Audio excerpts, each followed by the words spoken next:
Thank you for watching my video. My name's Brendan, and I own Gnarly the Bus.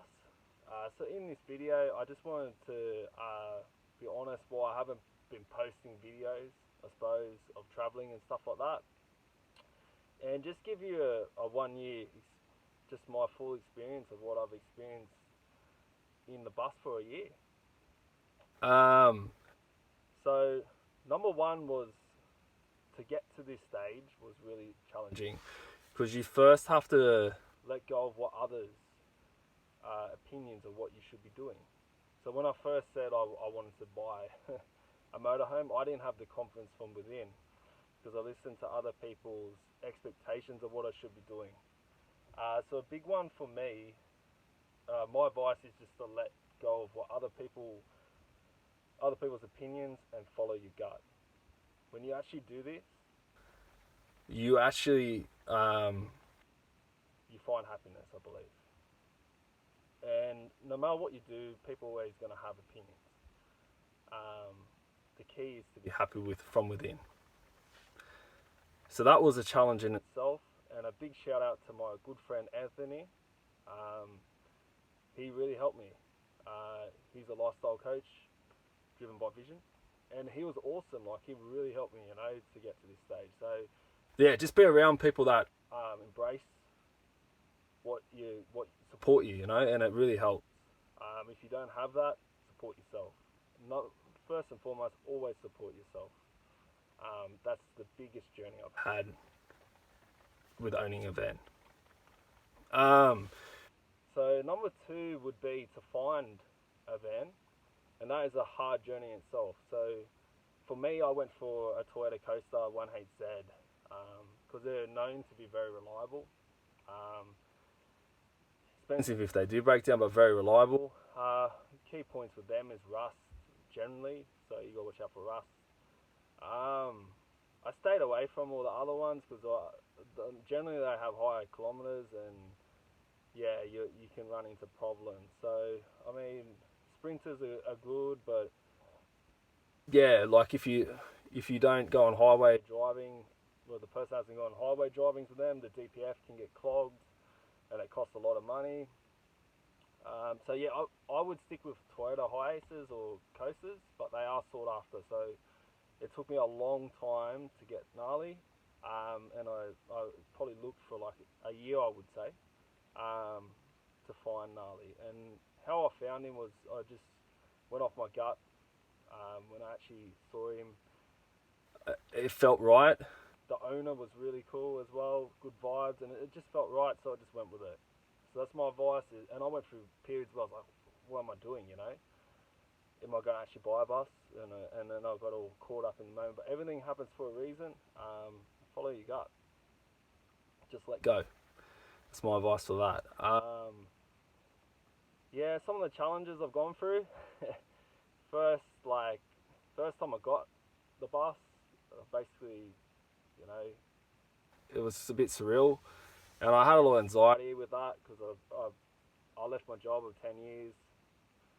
I was a PT for 10 years at one place.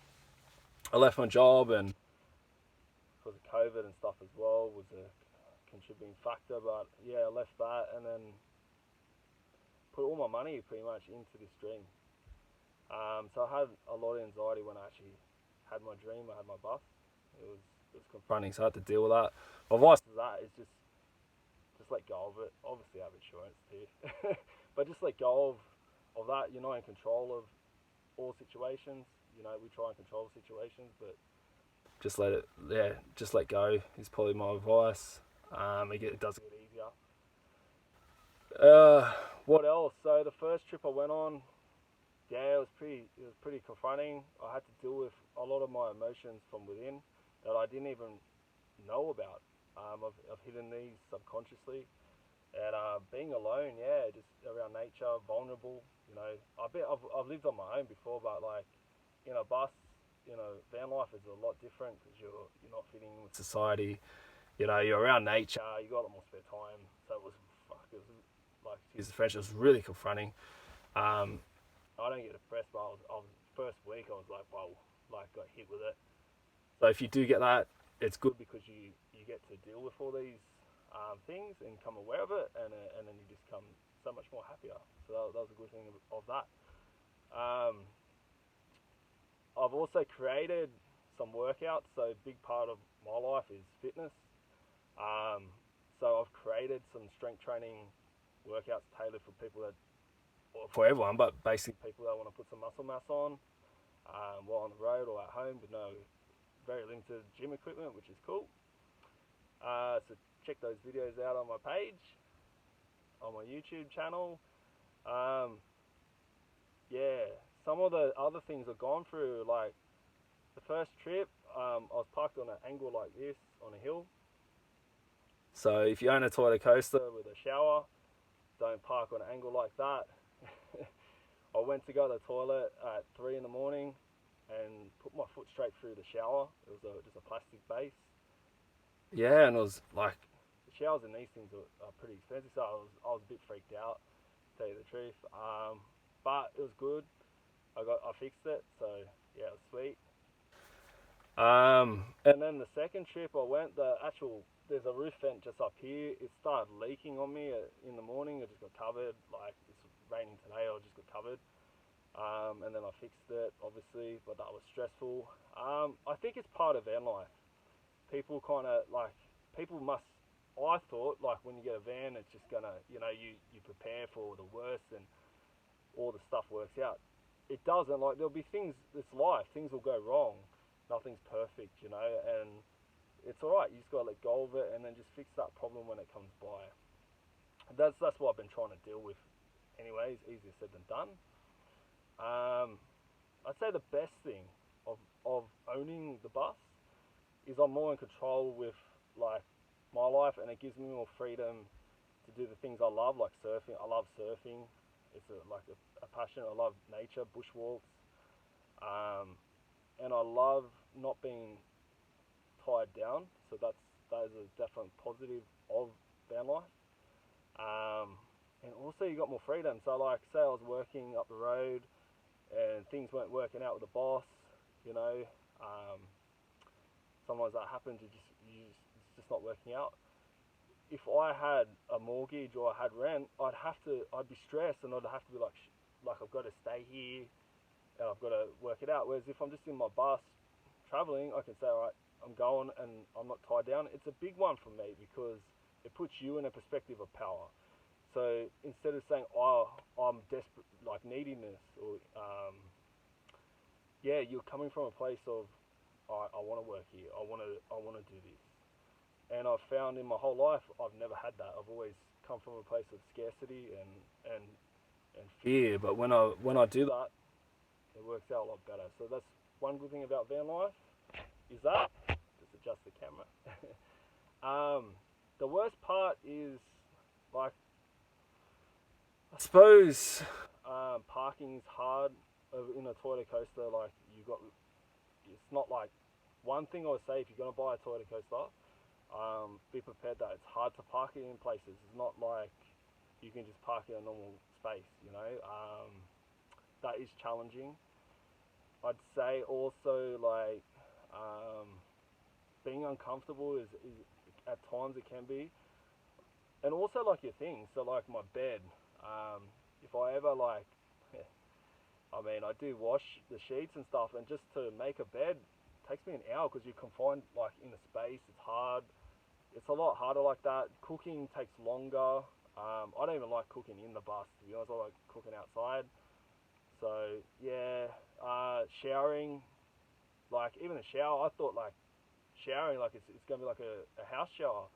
The funny thing is, like, when you shower in here, you gotta, like, you only got 100 liters. It's gotta last you as much time as, like, a long time.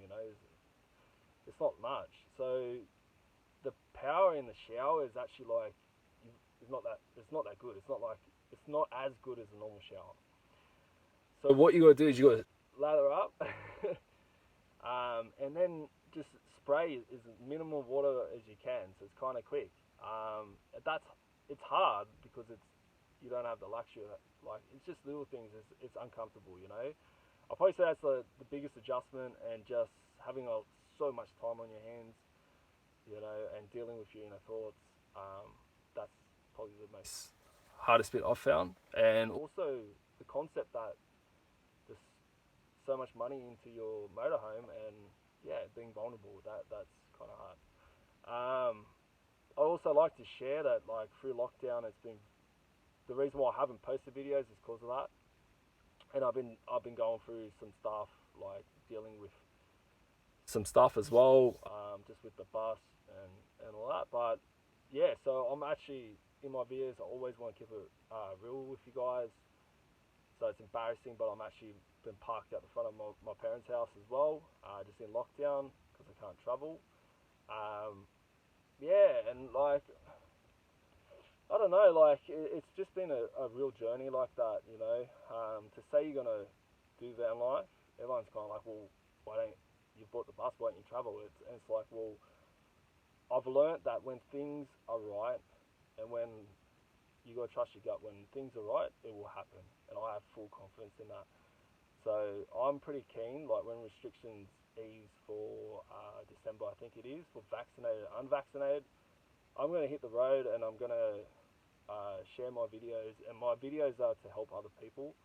Because when I first thought about buying a van, I was thinking, I looked at a lot of YouTube videos, and I'm not sending hate to other people, but or judge, you know, mocking them, but it was kind of like it was kind of glorified. Like all the videos were just kind of like look how good my life is. I'm living the dream, like social media, like Instagram. You know, it wasn't real. It's kind of like look at my life, and I didn't really relate to it, and it didn't help me. It just made me think. It didn't really help me. So in my videos, I want to actually keep the content real. And tell you what I'm going through. Like even I just told you I live out in the front of my parents' house, which I'm embarrassed about. But I'd rather tell you guys what I'm going through than not tell you. You know, because yeah, that's just who I am. I'd rather be honest. And I think the big part I've learnt is that no one's living the life. You know, the grass is always greener. You know, when you look at other people, especially social media, people are judging themselves on other people's lives, and that's that's not real. You know, it's not real. Like we all go through struggles. Even someone who's might be a millionaire, they're going through struggles. You know, because they're I don't know. This is just an example, but they might have people that want to be around them because they got money. They might have a lot of material stuff, so now they've got stresses like owning a bus. Just jokes. But I'm just saying, like, I had a chat with a good friend of mine, and I said, no one's living the dream, and we've just got to realize that everything's a process and not be too hard on ourselves, you know. And in the videos, I want to help people, so that's the big one. So check out my fitness videos on the channel. Um, yeah, I think you'll enjoy it, and yeah, I look forward to giving you guys my experiences when I hit the road in around December up north, and just yeah, I look forward to that. So if there's any questions, you know, if I can help you in any way, any questions, just drop it in the comments, and I'll answer it, or I can even address it in the videos coming up. So like when I'm traveling up north, Newcastle, that Byron, like just hit me up with some questions when I start posting more videos, and I'll answer it. Happy to help you. So that's my experience living in the bus for a year. It's been challenging.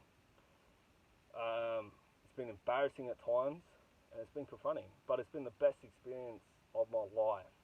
So anyone out there, definitely do it. Don't be scared. Like it's so good for me, and yeah, I highly recommend it. You know, if you like nature, surfing is awesome too as well. Much love. Thank you for watching. One love. Take care, guys.